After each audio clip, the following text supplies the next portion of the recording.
And I know some of you say, like, I studied hard too. You didn't study hard like that.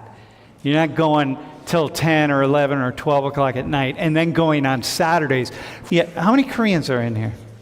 미국에서 한국인 하면 떠오르는 이미지가 있습니다. 바로 고학력, 엘리트입니다. 교육적으로 성공했고 법을 잘 지키고 열심히 일하는 사람들이란 거죠. 그래서 모범적 소수자라는 이름까지 붙었는데요. 겉으로 보면 칭찬 같지만 오히려 이 이미지 때문에 한국인들이 불이익을 받고 있습니다. 한국인들은 높은 성취를 보이는 집단이라는 이유로 입시 과정에서 다른 인종 학생들보다 평가 기준이 더 엄격하게 설정되는 경향이 있습니다. 같은 점수를 받으면 한국인은 떨어지게 되는 것이죠. 게다가 미국의 소수 배려 정책, 어퍼머티브 액션은 흑인과 히스패닉 학생들에게 추가 점수를 주었습니다. 하지만 한국인은 고학력 고성취를 보이는 집단으로 도움이 필요하지 않은 소수자로 분류되면서 우대나 가산점을 받지 못합니다. 그럼 어떻게 될까요? 한국 학생이 대학에 합격하기 위해서는 백인이나 흑인 학생보다 더 높은 점수 기준을 요구받는 데다가 높은 점수를 받았음에도 소수 배려 정책의 혜택을 받는 흑인, 히스패닉 학생에 밀리게 되는 거죠. 결국 최근 뉴욕시에서 아시아계 부모들이 이러한 교육제도 차별을 두고 소송을 시작했는데 승소가 이어지고 있습니다. 그리고 마침내 미국에서는 소수 배려 정책인 어퍼머티브 액션마저 폐지됐습니다. 그런데 샘 리처드 교수의 강의 도중에 흑인 여학생이 나서 소수 배려 정책이 폐지된 것이 불평등을 초래한다고 주장했습니다. 흑인은 역사적으로 학대를 받아왔고 현재도 교육 환경이 좋지 않다고 말이죠. 이에 교수는 강의를 듣고 있던 한국 학생을 예로 들었습니다. 한국 학생이 높은 점수를 받고도 소수 배려 정책의 혜택을 받은 흑인 학생에게 밀리면 이게 평등한 건가? 한국 학생들이 높은 성취를 위해 어떻게 생활하는지 알고 있나? 여기 미국 학생들이 그렇게 할 수 있는가? 그러면 이게 평등한 건가? 라는 것이었죠.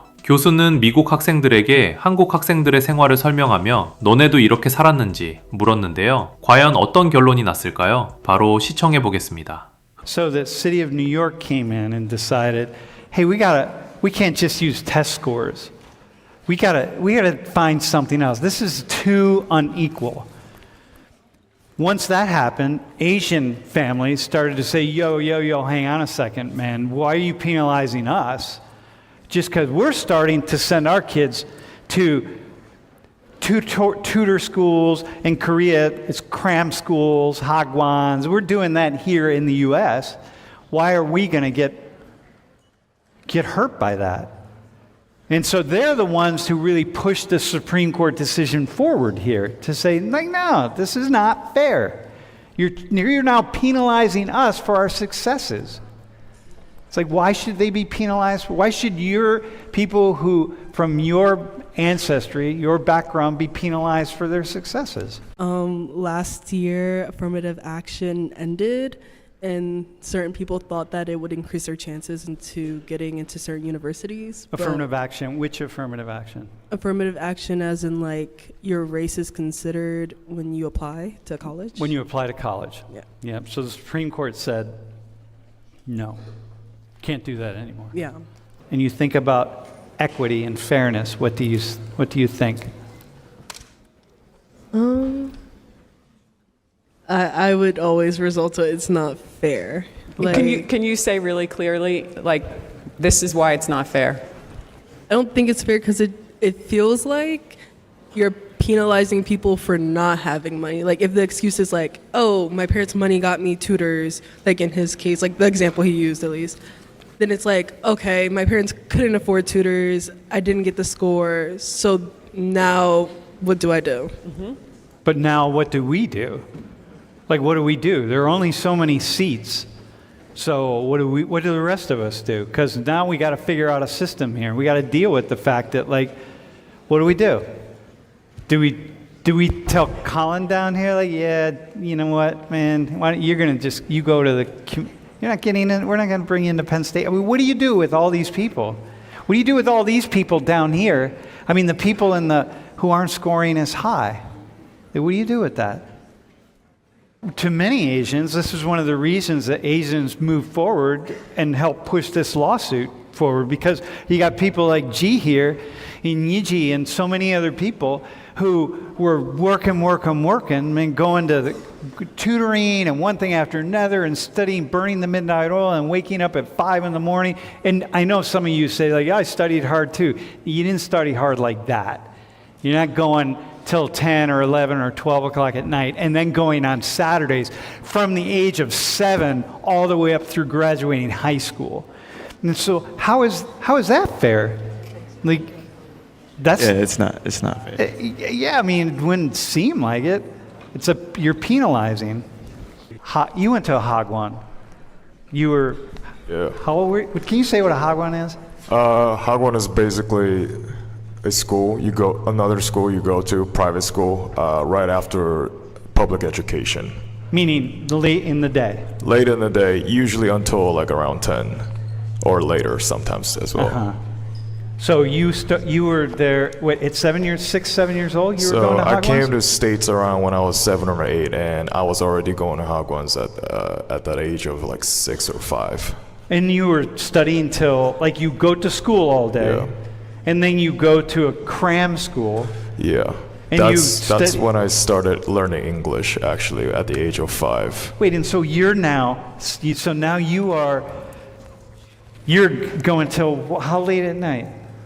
I do not quite remember, but I remember the sun was down Yeah. by the time I got home, by the time I arrived home. So it must have been at least until like 6 or 7 at the age of 6. So Koreans, like those of you who are Korean, you know this is serious. Like there's a reason that Koreans are so highly educated, because when you go to Korea and you go to, Lori and I went and gave a talk at one of the hagwons with our